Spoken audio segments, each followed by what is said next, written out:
Hello everybody, I'm Yvette of DIY Uniquely Yvette. Welcome to the channel or welcome back. I have a Christmas project this week and I think you'll like it. It's very cute, obviously. I know I previously promised you that I would do a weekly video, but I can't do that because I have a lot of hand pain, arm pain, wrist pain. I have to take care of those because otherwise I can't work with wood at all. So I've got to pace myself. Anyway, we're coming with a simple Christmas project this week that I think is really cute. I think you'll like it. If you like this video, give it a thumbs up, subscribe to the channel, and comment below. Let me know what you think. Let me know what you would do differently, and give me suggestions and pointers, whatever comes to mind. I'd appreciate it. Thank you to all my new subscribers, my old subscribers. Thank you for watching me. For all the comments. I love it. Keep them coming. I appreciate you. Let's get into the video. This is a piece of an old headboard that I cut up so I could use the wood. And I'm going to draw, or I have drawn on here, the shape of the cutting board. And that's going to be the first part of what I'm going to do. And so I'm going to use the scroll saw on this top part to cut the curves. Equally useful is a jigsaw, and this bottom part I'm just going to hack off with the miter saw.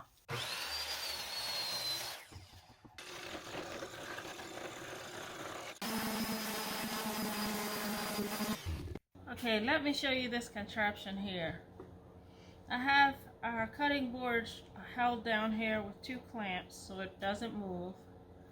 I have this bar across here, and this elaborate clamping system is just to hold this in place so that it's a certain distance away from my cutting board. What I want to do is work with my router here, which I have a bit in here with just a tiny bit, I don't know the measurements, but it's just a tiny bit down from the base, so that when I put the router on here, it's going to be perfect distance to get a straight edge, to route out a straight edge on the end or the inside side of this cutting board.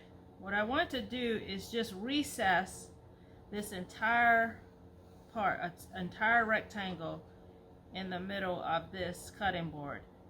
And the only way I know how to do it, or the only way I figured out how to do it, is to use the router to go along the edge. I'm using this board to keep it straight. I'm going to unstrap this cutting board, turn it around, do the other side straight, and then I'll change all the configuration of the clamping down to do each of these sides. I don't know how I'm going to do this one, but this one, you know, seems like the same situation where I just make sure that, I think, what is the measurement? This board is exactly it's about 1 3/4 inches away from the side of the cutting board. 1 3/4 minus 1 notch. I don't know what that ends up being. I don't feel like figuring it out. 1 3/4 minus 1 notch away from the side. So that's what I'll do. I also wanted to mention that the reason I'm not holding this flat piece against the board, you'd think that that would make me have a straighter cut across, but you know, when your hand isn't steady, you could do like this.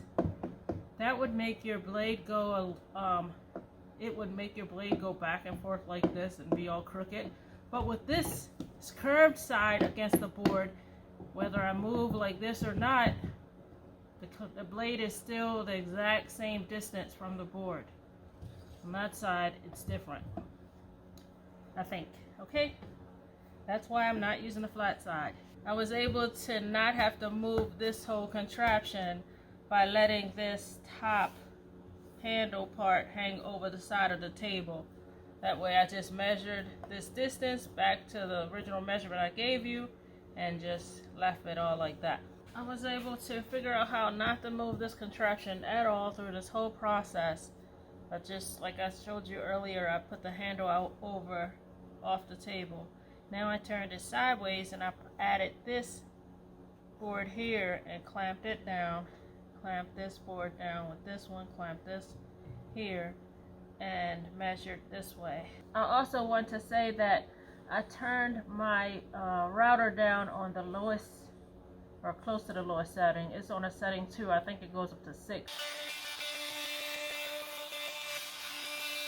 I'm going to use this little template here of a little gingerbread guy with this glued together pieces of wood and this carbon paper, and I'm going to trace him on here, and then I'm going to use the scroll saw to cut him out.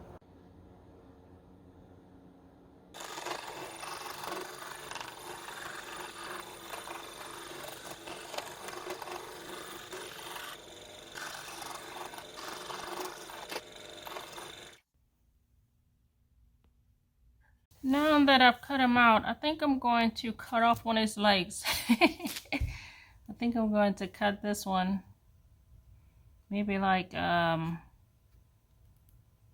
something like this.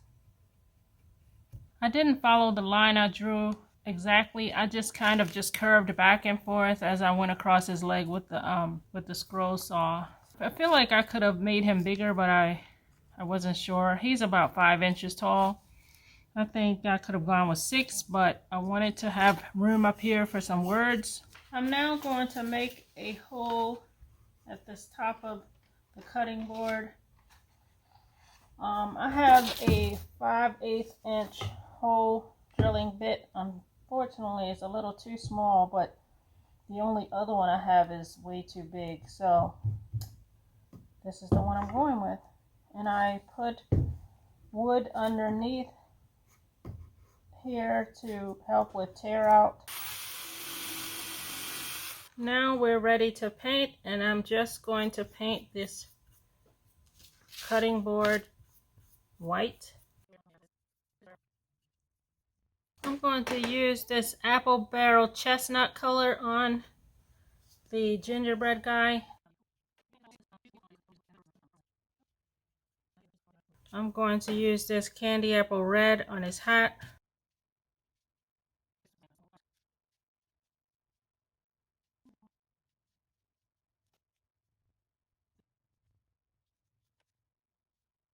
I'm not sure how well this will work, but I'm going to try to paint a red and white scarf on him.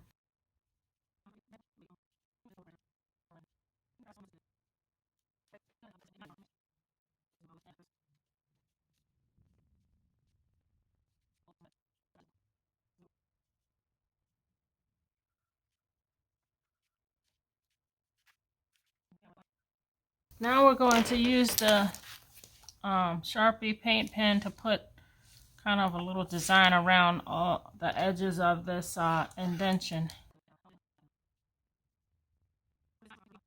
So I made this sign that says "Oh Snap" to go on here. It's about 3 inches tall by maybe 3.5 wide or something like that. I think here and here. I had 5 inches of width with about 3 inches of height away from the guy, so I did that. And I made the little cookie man a little crooked just on purpose. Just, I don't know, just to make it a little sassier. And this printout was supposed to have an exclamation point, but it messed up. Trying to take it off of the vinyl, it messed up, so I just didn't fight with it. I decided not to try to do another one, and I'm not sure if this is straight or not. I need to look at it my way. I still can't tell. So we'll just put it on there. There we go. We got everything on there. It looks super duper cute. Let's move on to up here where it looks too bare. We're gonna put a bow on it. And what I've got this snowflake and swirls red ribbon. So right here I have this piece is 12 inches long, And these two pieces are 14 inches long each. I'm going to hot glue each of these two pieces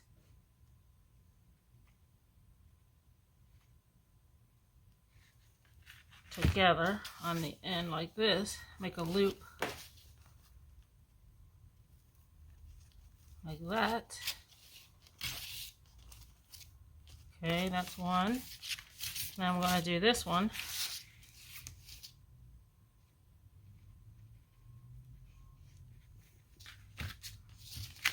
In the same way.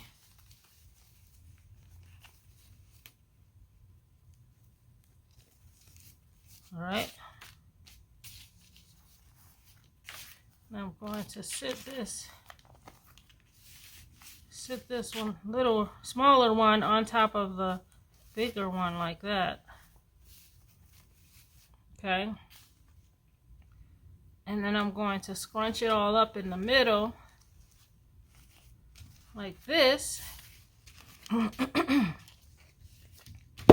then I'm going to put a pipe cleaner around the middle. And normally when I'm starting to do a bow, I'm not too good at it and end up, it doesn't get scrunched in the middle somehow. I don't know what my deal is with that. I'm going to fight hard to keep this thing scrunched. All right, there we go. All right, let's turn it back over and just fluff up the edges a little bit. Just, I'm not going to, anyway, fluff up the edges a little bit like this. And now this other piece, we're going to grab it in the middle and try to remember how to, what we're supposed to do. I think we'll turn it around and also use this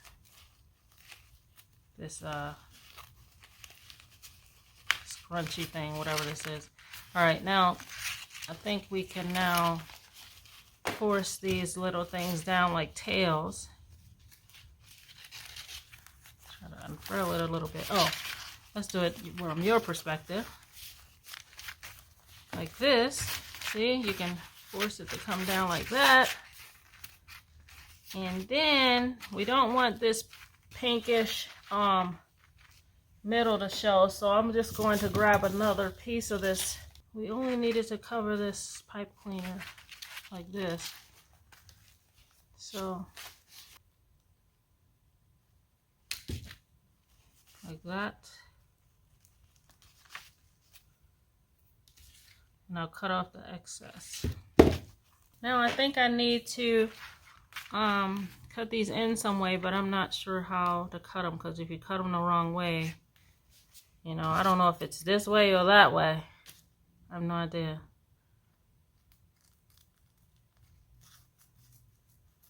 I think that worked.